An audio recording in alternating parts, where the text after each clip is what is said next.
BJP के नाम चौंकाने वाला दिया है। अभी तक पारसनाथ राय को हम लोगों ने देखा नहीं है।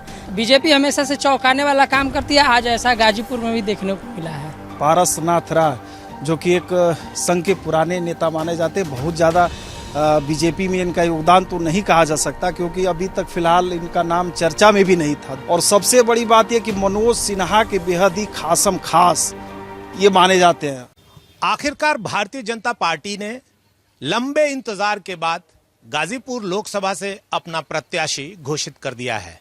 आपको बता दें कि गाजीपुर में कुल 7 विधानसभाएं हैं, जिनकी 5 विधानसभाओं में गाजीपुर की लोकसभा आती है। और उन लोकसभा में बीजेपी ने पारसनाथ राय का नाम दिया है, जो लोकसभा के प्रत्याशी हैं। पारसनाथ राय गाजीपुर में शिक्षा क्षेत्र से जुड़े हुए हैं। पारसनाथ राय शिक्षा क्षेत्र से जुड़े हुए हैं और संघ से भी जुड़े हुए बताए जाते हैं। हमारे साथ गाजीपुर के कुछ लोग खड़े हैं, पत्रकार हैं, वरिष्ठ पत्रकार हैं, इनसे हम बात करेंगे। क्या नाम है सर? शशिकांत तिवारी। शशिकांत जी, देखिए शशिकांत जी गाजीपुर के वरिष्ठ पत्रकार हैं। शशिकांत जी, पारसनाथ राय का नाम जो है दिया गया है, क्या लगता है पारसनाथ राय कौन है, इनके बारे में बताएं जरा। देखिए, बीजेपी के नाम चौंकाने वाला दिया है। अभी तक पारसनाथ राय को हम लोगों ने देखा नहीं है। आज जब इनका नाम आया है लिस्ट में, तो हम लोग जाने हैं कि पारसनाथ राय कौन है। बताया जा रहा है कि सिखड़ी के रहने वाले हैं और वो डिग्री कॉलेज, इंटर कॉलेज भी चलाते हैं और भारतीय जनता पार्टी से पुराना नाता है, जुड़े हुए हैं, कार्यकर्ता हैं। बीजेपी हमेशा से चौंकाने वाला काम करती है, आज ऐसा गाजीपुर में भी देखने को मिला है। देखिए, बीजेपी चौंकाने वाला काम करती है। और मेरे साथ देखिए एक सज्जन और हैं। सर, क्या नाम है आपका? हृदय नारायण सिंह।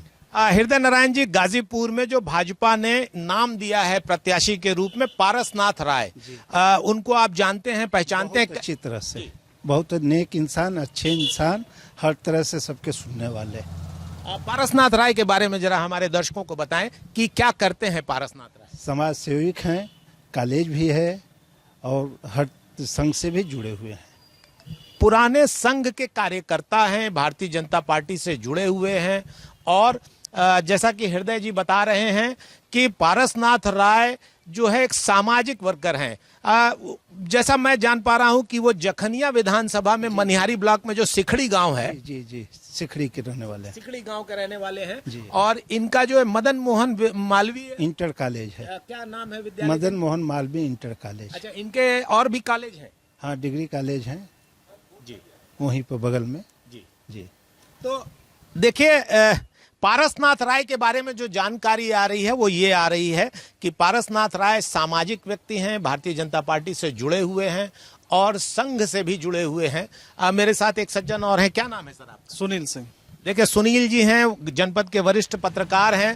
सुनील जी, पारसनाथ राय को भारतीय जनता पार्टी ने टिकट दिया है, क्या लगता है किस तरह के प्रत्याशी होंगे?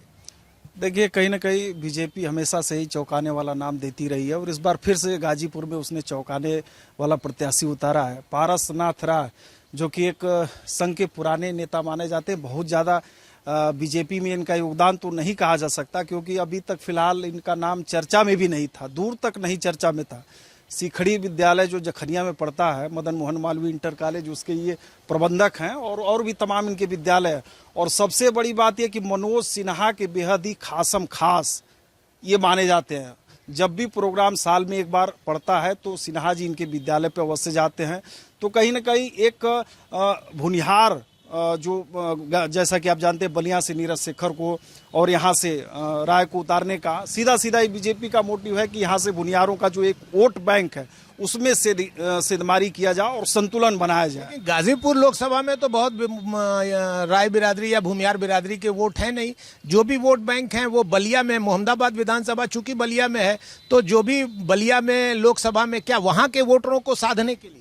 जी बिल्कुल। अब बीजेपी की क्या सोच है, क्योंकि चर्चा में ऐसा नाम था ही नहीं, सबको आश्चर्यचकित हो रहा है कि पारसनाथ राय नाम ये कैसे आ गया, क्योंकि बहुत सारे अभी अभिनव सिन्हा का भी नाम चल रहा था, अभी कुछ निजी न्यूज चैनलों पे सिन्हा जी का खुद नाम चल रहा था, तमाम बड़े बड़े चेहरे थे अभी बीजेपी के, लेकिन पारसनाथ राय को उतार के बीजेपी खुद लोगों को चौंका दी है। सुनील, जितना कि मैं देख पा रहा हूँ, पारसनाथ राय कभी सार्वजनिक मंचों पर भाजपा के दिखाई दिए हैं? नथिंग, एकदम जीरो, कभी नहीं दिखाई दिए। कभी हाँ, अपने स्कूल कार्यकर्ता लोग कहते हैं कि स्कूल के कार्यक्रमों में भले ही अपना थोड़ा सा एक पैठ है इनकी, एक शिक्षा जगत में उनकी, लेकिन इस तरीके से बीजेपी कार्यकर्ता चाहे संघ में उस तरीके से उनका योगदान नथिंग है, जीरो है। जैसा कि समाजवादी पार्टी ने अफजाल अंसारी को प्रत्याशी उतार दिया है, तो उनके सामने अभी, और बहुजन समाज पार्टी ने अभी पत्ता नहीं खोला है, तो आपको क्या लगता है कि कैसी लड़ाई दे पाएंगे पारसनाथ राय?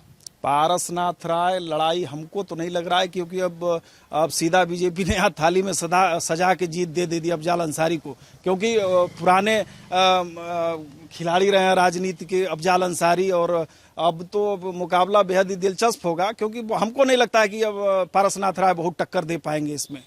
देखिए, पारसनाथ राय का नाम नया है, और पारसनाथ राय जो कि मैं बताऊं फिर आपने दर्शकों को कि गाजीपुर के मनिहारी विधानसभा में, जखनिया के विधानसभा में और मनिहारी ब्लॉक में सिखड़ी छपरी गांव है, वहां पे मदन मोहन मालवीय इंटर कॉलेज है, डिग्री कॉलेज है, और ये जो है पारसनाथ राय जो है वहीं प्रबंध संचालक हैं, उनके प्रबंधक हैं उस विद्यालय के, और एक सामाजिक कार्यकर्ता हैं, और उनके बारे में जो बताया जाता है कि बहुत ही सौम्य और सुलझे हुए आदमी हैं। मेरे साथ एक सज्जन और हैं, क्या नाम है सर आपका? मेरा नाम रविकांत पांडे है। रविकांत जी, पारसनाथ राय को बीजेपी ने देकर चौंकाया है सबको, क्या लगता है?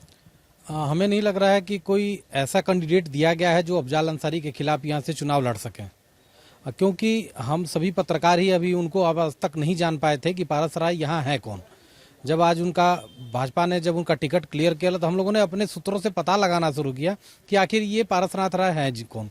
तो इनके बारे में सारी चीज़ें पता चली कि जखनिया विधानसभा से हैं और मनिहारी ब्लॉक से आते हैं, और इनका विद्यालय है और ये विद्यालय चलाते हैं। तो पारसनाथ राय विद्यालय चलाते हैं, और जैसा कि बताया जा रहा है कि इनके जो बेटे हैं आशुतोष राय, वो भारतीय जनता पार्टी में संगठन में जो है शायद। पता तो चला कि वो संगठन में है, लेकिन ऐसे कैंडिडेट को यहाँ नहीं देना चाहिए था पार्टी को, क्योंकि यहाँ की जनता जानती है कि अगर मनोज सिन्हा या इसके अलावा और कोई भी यहाँ से कैंडिडेट आएगा, अगर जिताया जाएगा, तो अफजाल अंसारी को जिताना ना कि उसको जिताना, दोनों एक बराबर है। नया निर्विवादित चेहरा अगर आया है सामने, तो गाजीपुर की जनता 7वें चरण में चुनाव है, क्या माहौल बना पाएगी? बिल्कुल नहीं बना पाएगी। हमको नहीं लग रहा है कि यहाँ से कोई भी जनता उस तरह का माहौल बना पाएगी जो बनना चाहिए। देखिए, हमारे साथ गाजीपुर के जो लोग थे उनसे हमने बात की, और लोगों का ये मानना है कि पारसनाथ राय एक नए चेहरे हैं और गाजीपुर से उनको उतारा गया है। गाजीपुर का अगर जो जातिगत आंकड़ा समझिए, तो 2009 में जब परिसीमन का इफेक्ट आया था, तो मोहम्मदाबाद जो सर्वाधिक बाहुल्य क्षेत्र है भूमिहार बिरादरी का, वो बलिया लोकसभा में चला गया था, और गाजीपुर लोकसभा में पारसनाथ राय को देकर बीजेपी ने सबको चौंकाया है। आने वाले समय में क्या होगा, क्या नहीं होगा, किस समीकरण के तहत पारसनाथ राय का टिकट आया है, लेकिन पारसनाथ राय, एक बात है कि वो निर्विवाद चेहरे हैं, नए चेहरे हैं, और भारतीय जनता पार्टी जिस तरह के चेहरों को प्रोजेक्ट करती है उसमें फिट बैठते हैं।